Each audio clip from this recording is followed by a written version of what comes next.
Hello friends. स्वागत है आपका विधिकपीडिया पे। आज हम पढ़ेंगे एक नया टॉपिक टॉट का, जो कि है नर्वस शॉक।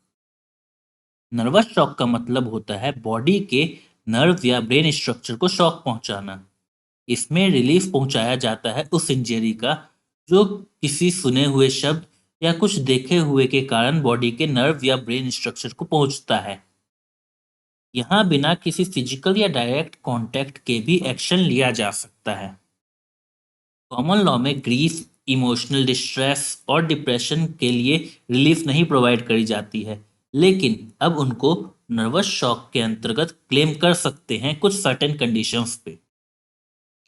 जो प्लेंटिफ है उसको तीन चीजें प्रूव करनी पड़ेंगी डैमेजेस क्लेम करने के लिए।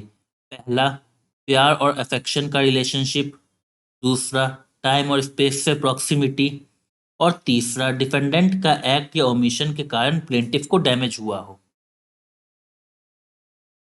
अब आते हैं प्लेंटिफ के क्लास के डिटर्मिनेशन पे। तो कभी कभी ऐसा हो जाता है कि ये डिटरमाइन करना मुश्किल हो जाता है कि कौन कंपेंसेशन के लिए एलिजिबल है और कौन नहीं। ऐसे केसेस के लिए एक नया रूल इंटरप्रेट करा गया कोर्ट द्वारा, और विक्टिम्स को दो क्लासेस या कैटेगरीज में बांट दिया गया। पहला, प्राइमरी विक्टिम और दूसरा, सेकेंडरी विक्टिम। प्राइमरी विक्टिम वो होते हैं जो डायरेक्टली और इमीडिएटली इन्वॉल्व होते हैं उस सीन पे।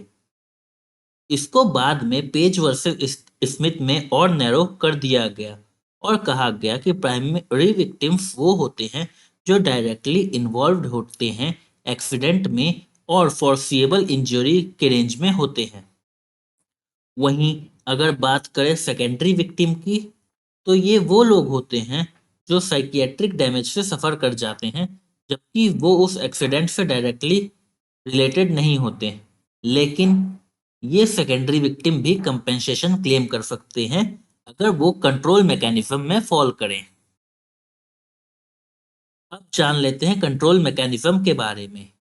ये कॉन्सेप्ट मैकलॉगिन वर्सेस ब्रायन से डिफाइन करा गया था, जिसमें ये कहा गया था कि सेकेंडरी विक्टिम को तीन एडिशनल कंट्रोल मैकेनिज्म्स सेटिस्फाई करने पड़ेंगे डैमेजेस क्लेम करने के लिए।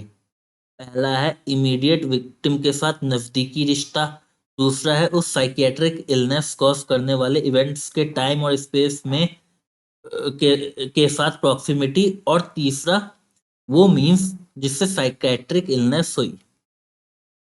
साइकियाट्रिक इंजरी की बात करें तो ये वो तरीका है जिससे क्लेमेंट कंपेंसेशन क्लेम कर सकता है उन एक्ट्स या ओमिशन के कारण जिससे कोई फिजिकल डैमेज या इंजरी नहीं हुई हो।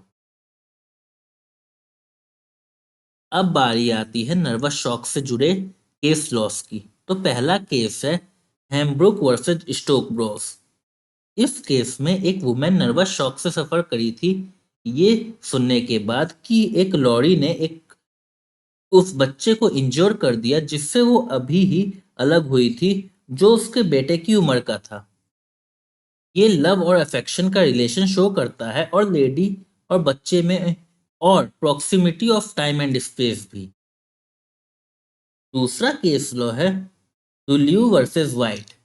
इस केस में डिफेंडेंट वुमेन के घर में हॉर्समैन घुसा देता है डिफेंडेंट अपनी नेग्लिजेंस की वजह से, और जिस वजह से वुमेन एक प्री मैच्योर बच्चे को जन्म दे देती है नर्वस शॉक के कारण।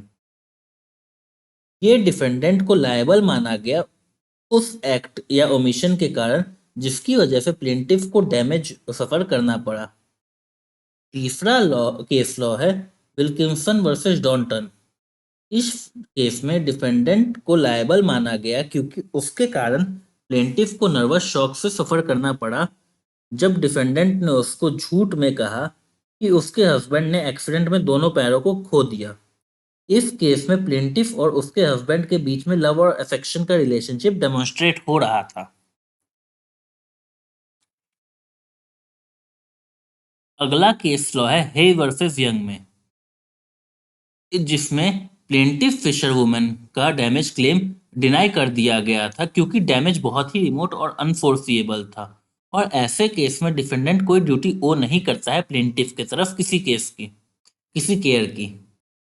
इसके बाद आते हैं Dolly versus Comal Laird and company पे। इस केस में प्लेंटिफ एक क्रेन ड्राइवर था और डिफेंडेंट के नेग्लिजेंट एक्ट के कारण क्रेन की रोप टूट गई और बहुत सारा बोझ वहां वाले सामान शिप पे गिर गए जहां बहुत लोग काम कर रहे थे और इस वजह से प्लेंटिफ को नर्वस शॉक झेलना पड़ा था। लास्ट केस लॉ है किंग वर्सेस फिलिप्स। इस केस में एक मदर ने अपने बच्चे की ट्राइसाइकिल एक टैक्सी से कोलाइड करते हुए देखी, वो भी 70 से 80 यार्ड दूर से, और मदर को इसके कारण नर्वस शॉक से सफर करना पड़ा।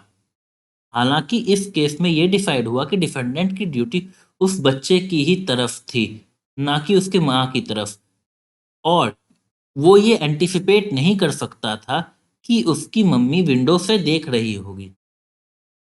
लेकिन आजकल कई केसेस में फिजिकल प्रेजेंस रिक्वायर्ड नहीं है नर्वस शॉक क्लेम करने के लिए, तो इस केस को रिकंसिडर करना चाहिए।